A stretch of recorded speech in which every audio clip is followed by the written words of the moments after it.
हरिओम विठल।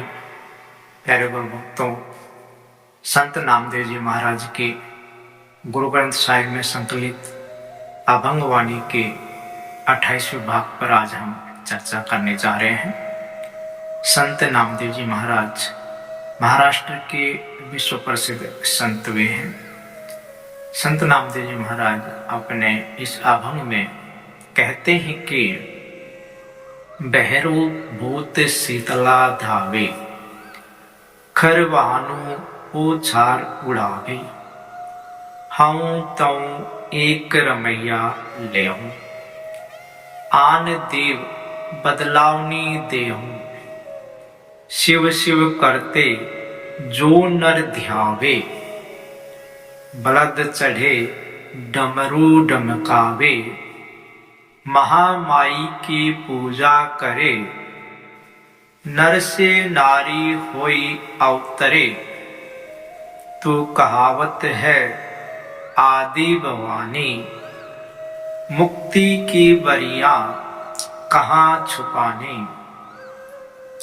गुरमति राम नाम गहु मीता, प्रणवे नामा एक है गीता। संत नामदेव जी महाराज कहते हैं कि जो भैरव की आराधना करता है वह भैरव जैसा ही भूत बन जाता है। जो शीतला की आराधना करता है वह शीतला की तरह गधे की सवारी करता है और गधे के साथ राख ही उड़ाता है। हे पंडित, मैं तो केवल प्रभु का नाम ही दूंगा, तुम्हारे बाकी सारे देवताओं को उस नाम के बदले में दे दूंगा। अर्थात संत नामदेव जी महाराज कहते हैं कि प्रभु नाम के अलावा मुझे तुम्हारे किसी भी देवता की आवश्यकता नहीं है। जो मनुष्य शिव का नाम जपता है वह शिव का रूप लेकर बैल की सवारी करता है और शिव की तरह डमरू बजाता है। जो मनुष्य पार्वती की पूजा करता है वह मनुष्य नर से नारी होके जन्म लेता है, क्योंकि पूजा करने वाला अपने पूज्य का रूप ही बन सकता है।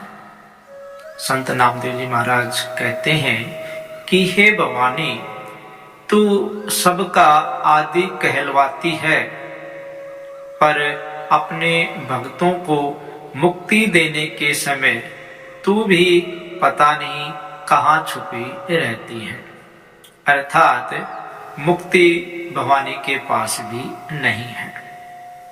संत नामदेव जी महाराज कहते हैं कि हे मित्र पंडित,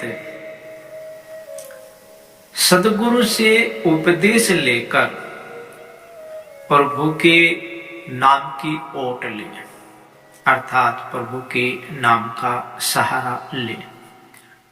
तुम्हारी धर्म पुस्तक गीता भी यही उपदेश देती है, अर्थात पूजा करके ज्यादा से ज्यादा अपने पूज्य का रूप ही बन सकता है। संसार समुद्र से मुक्ति दिलाना किसी देवी देवता के हाथ में नहीं है, इसलिए प्रभु के नाम का ही स्मरण करना चाहिए।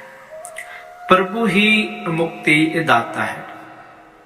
यहाँ पे संत नामदेव जी महाराज ने प्रभु के नाम के सिमरन पर अधिक जोर दिया है, तो हमें प्रभु के नाम का स्मरण करते रहना चाहिए।